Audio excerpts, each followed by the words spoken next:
like I said, I start out even with the sole. And you're angling it a tiny bit?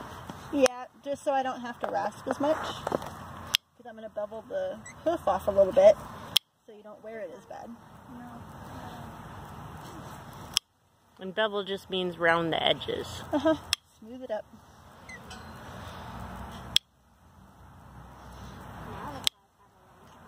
And there you're going into that stick out heel part. Okay. Now we're going to see if we can grab this so we don't have as much to chop. So, there's your bar. Okay, nice.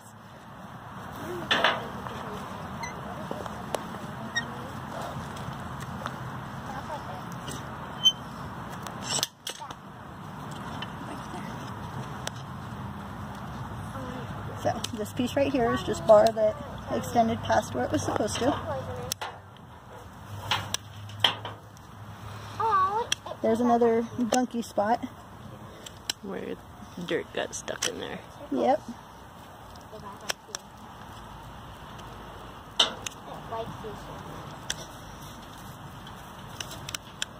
So like I said, you want to get that as much as you can out so that it doesn't push further in. So this is all callus. Yeah, there it starts to look different, right? So that's all callus. That's why it just chips off like that. Yeah, you get those long strips of bar, and then the sole callus is just chips off. Yep, where the bar you actually have to manually take off.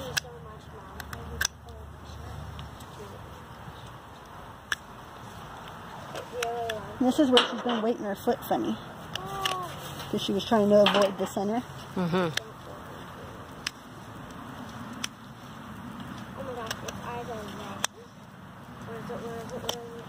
And that's where we're going to put in our air gap.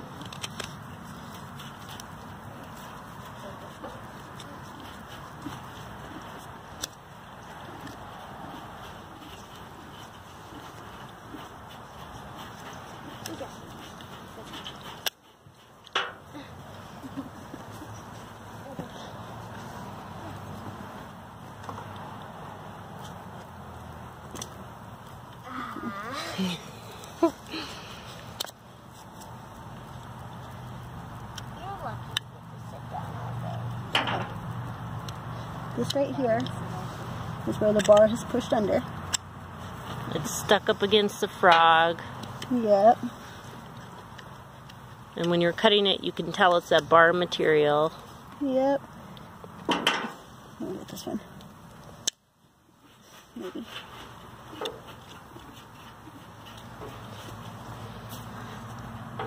So those are both bar.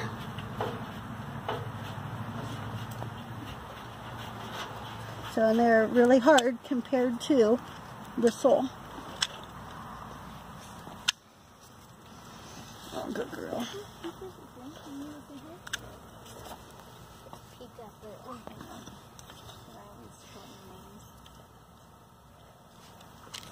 Just a little bit up under there.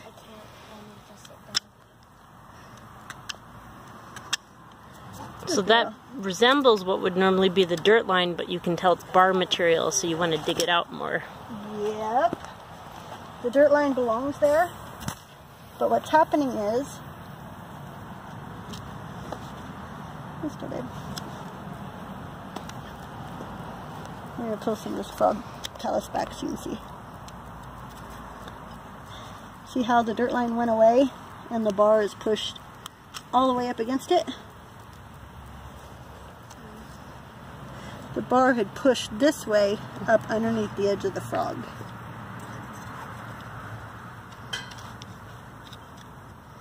So see how that dirt line just went under the frog?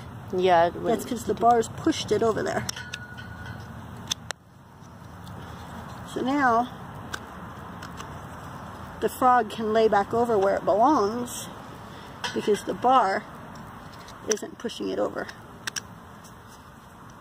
So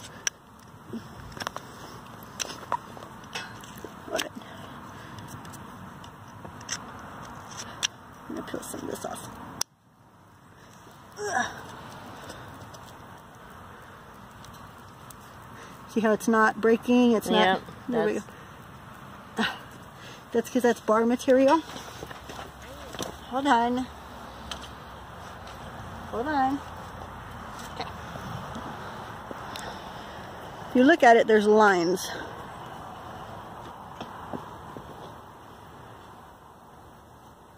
They seem to go a little longer. Uh-huh. It's because it's the bar material laying across the sole, which gives it lines instead of dots. And that's why it doesn't tear like the bar does, or the sole does. The sole just falls apart. Oh, good one.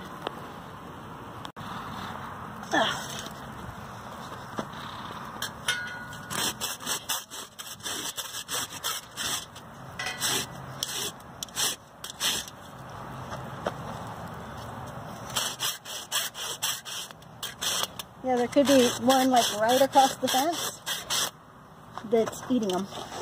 It just looks like such a straight cut on the tail. I imagine somebody sneaking in. That happens too.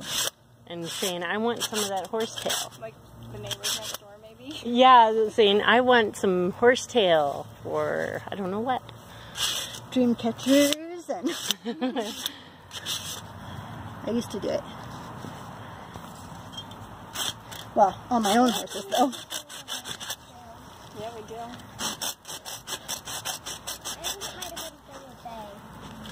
Yeah. Getting that area. Yep.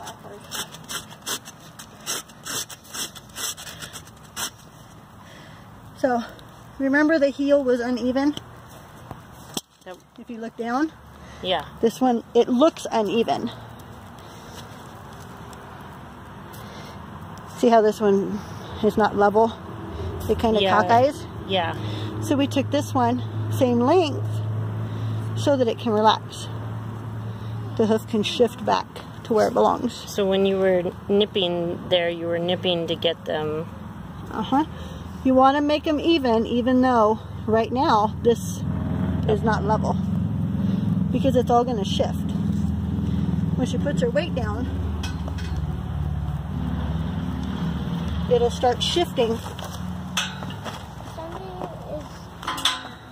You're fine, stop it.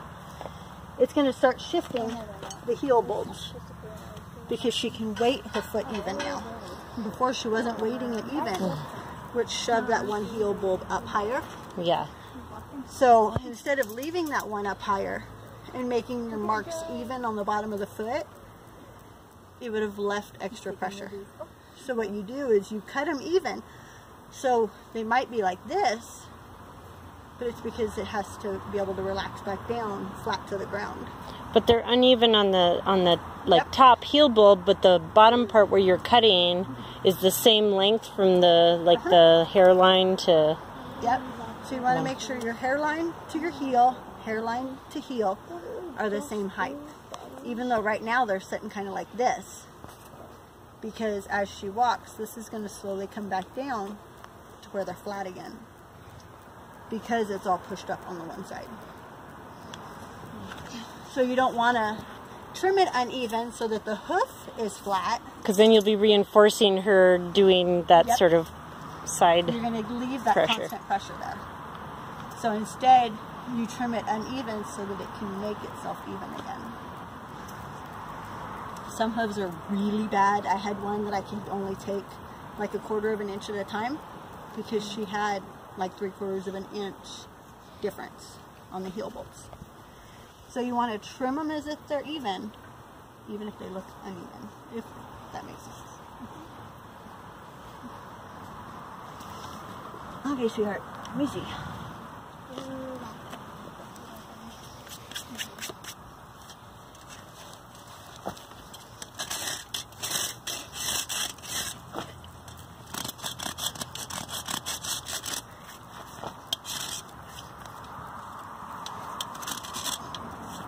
Good girl.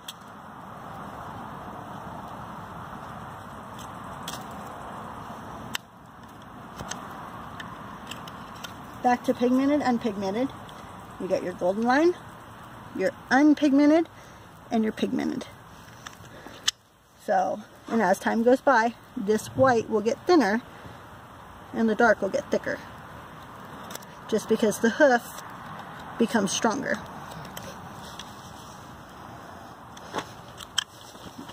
No. No. We're going to thin that out because you need to relax. And that dirty line doesn't mean anything that you're cutting right now. That is just separation because of the way she walks. So we're going to file that. Because she's been walking funny, pushing this side more than this side, which has caused a little bit of separation right there. Well, that's the dirty line on the golden line that you see right there, huh? Mm-hmm. That's because that's where the wall is stretching out because of pressure.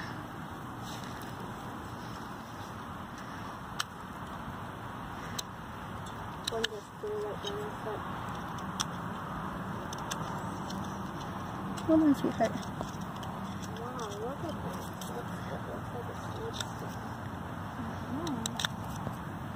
I'm just going to even up the ramp on the bars.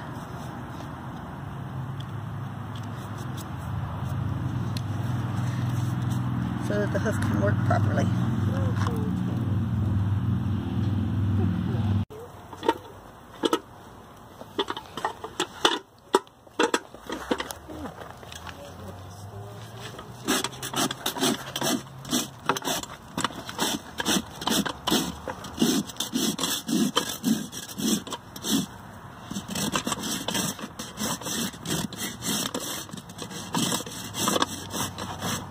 Like I said before, anything that flares, you want to make it even.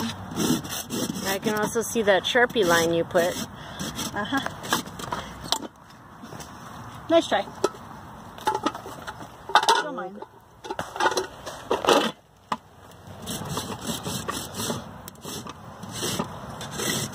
And like I said, you can go to that Sharpie line and be fine.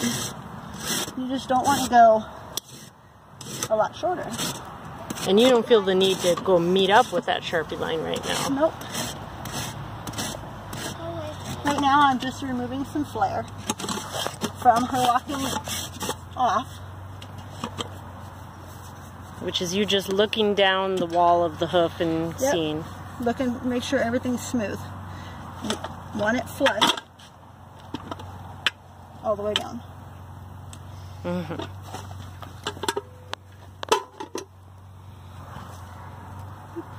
Good girl.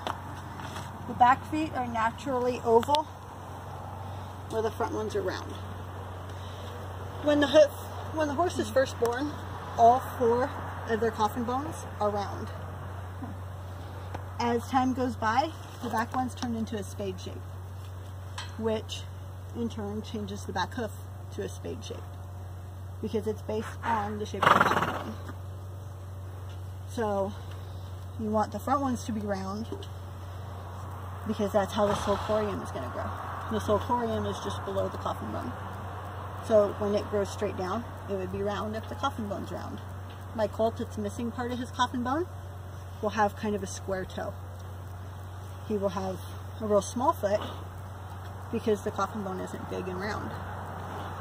So his natural hoof wall is going to be tighter because everything's smaller. So with those ones, the back feet having kind of a pointed coffin bone, it makes the hoof grow pointed. So if you have one that's kind of tripping or they have a habit of kicking their back feet, you can bevel off the back toe a little bit.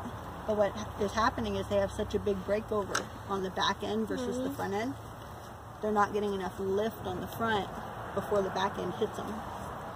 So a lot of farriers will just round up that toe to keep from hitting the front foot, where in turn the front foot needs to be trimmed so it'll get out of the way. The front one's kind of tripping up and not getting out of the way of that back foot. So it's all that backwards way of thinking that all the old school farriers do, because they can't think of everything being the opposite of What is common sense? So that's the basics of the spade versus the round, is the whole top and bone is a different shape. I see.